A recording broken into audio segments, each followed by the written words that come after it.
New day, new video, new project. So my next project is going to be a 19 teens outfit, and so I decided I needed a new corset for that, and I already have some corset materials left over, so I thought I would try this Rilla corset pattern. The first thing I need to do is figure out which size I am going to make. Okay, I am not currently wearing a bra, so I can try to get these measurements as best as possible. So let's see, full bust, waist, and hips. 31, 26, 36 and a half. So we'll make the 32 average fit.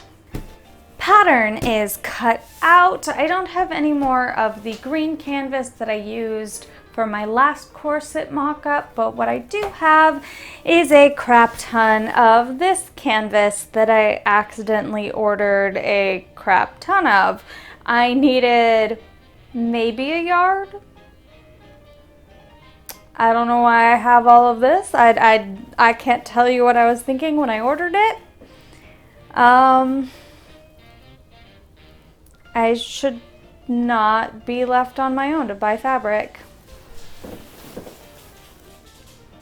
I just ironed fabric, and I think my husband put it best when he said that it smells like a Burger King bathroom. It just smells like stale fried food and bathroom. It smells gross, guys. It smells gross.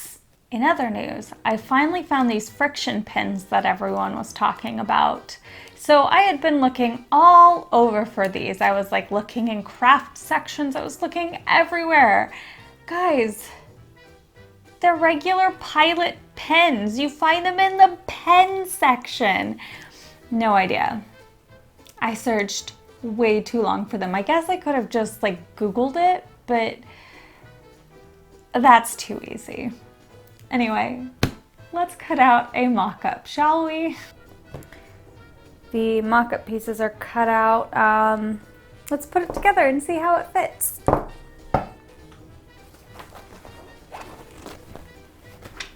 Awesome, let's sew it.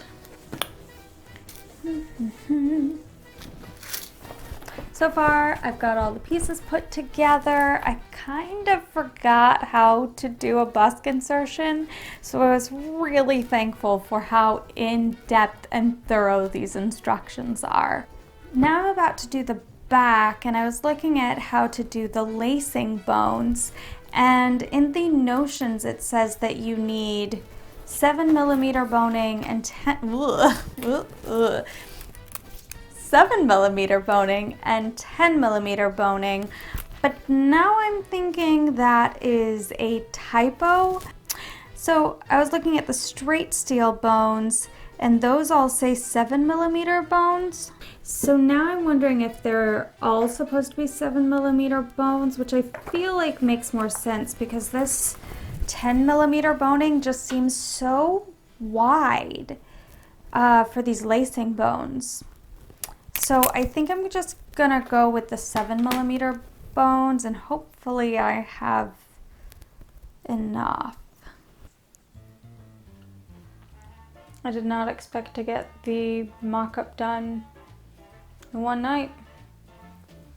Here it is, all done. I'm pretty happy with it. I don't really see much that I want to change. I don't have bones in it except for like right here, so I think that'll change the fit a little bit, but honestly I think it fits pretty good. Yeah, it's pretty easy.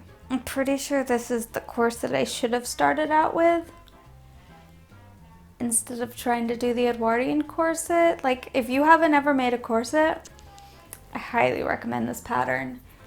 The instructions are so in-depth. In-depth. In-depth. In-depth. There were a lot of instructions. Yeah, look at that. Pretty straight lacing. Yeah.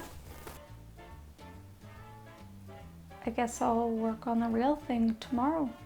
I was going to record myself cutting out the pieces from the coutil, but once I actually got the coutil out, I realized I had less of it left over than I thought I did. This is literally what I have left of it. It was definitely a stressful puzzle to try to get all of these pieces cut out on the correct grain line and everything, but I did it. I did it. Luckily, when I made my Edwardian corset, I actually cut out a whole bunch of bias strips that I didn't end up using, so I think I have enough to bind the edges of the corset. I just don't have enough fabric left over for the bone casing.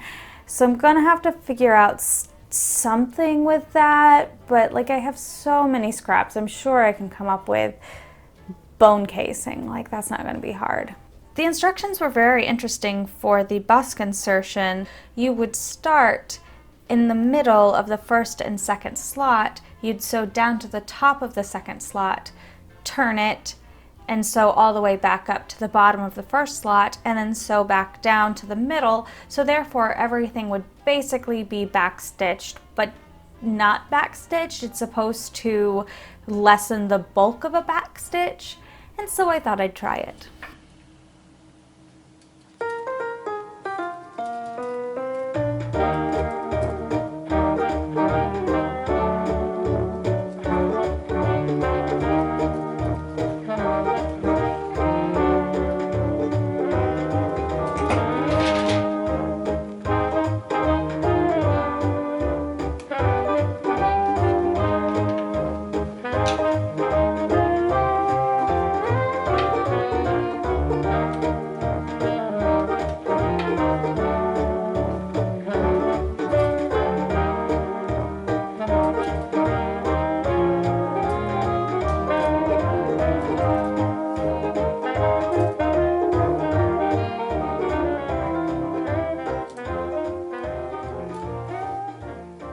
I've got two boning channels and the channel for the grommets.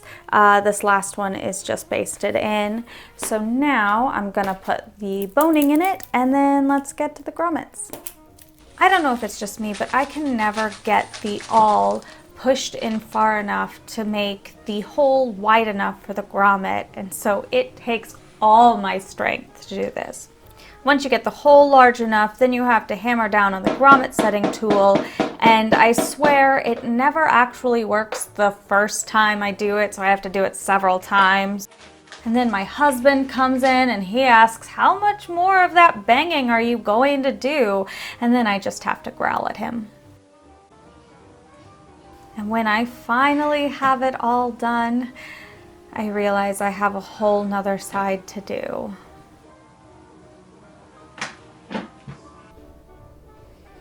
My hands hurt so bad.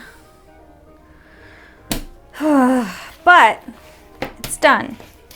Now, let's put the whole corset together.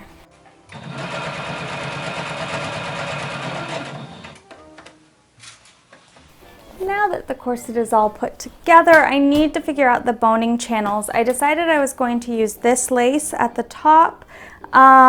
And so I thought it might look nice to have some matching boning channels. I thought that might look nice to have like a little contrast boning channels on the inside. You know, most of the time I think I'm a smart person until I spend a stupid amount of time at my ironing board trying to figure out how much I need to fold in the edges of a strip that is 1 3/4 to get it down to 7/8.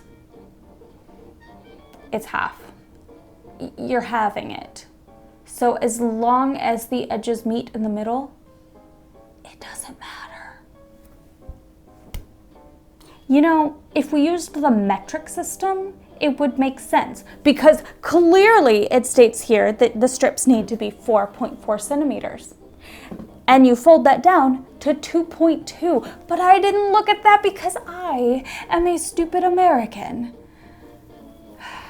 Anyway. boning channels are done. It's at this time where the instructions tell you to put on the corset inside out and mark out where the waist tape is going to go.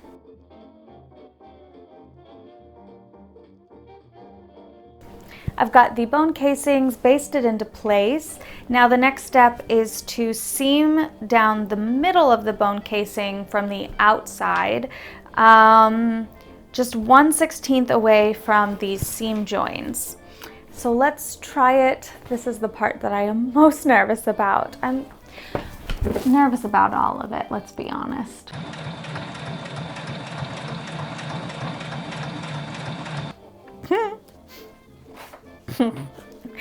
I just realized I'm on step 38. There are 76 steps. No joke. These are the most thorough instructions I have literally ever seen on a pattern. They're really good, but thorough. Let's sew the rest of these bone casings down. And yeah, I feel like we're close to being done, but apparently not. My machine foot was actually the perfect width to just move down the seam line to get the perfect straight line from the right side of the corset. But it didn't work so well for the other side of the bone casing, so I just did that from the wrong side of the fabric. You can't really tell from looking at the corset which side the bone casing was sewn from anyway.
Once I got past sewing down the bone casings, I kind of just stopped following directions. That's right, I'm a rebel. I just kind of did what worked for me. Like I said, if you've never made a corset before, I believe that this corset is the perfect way to learn. The instructions are very close to perfect.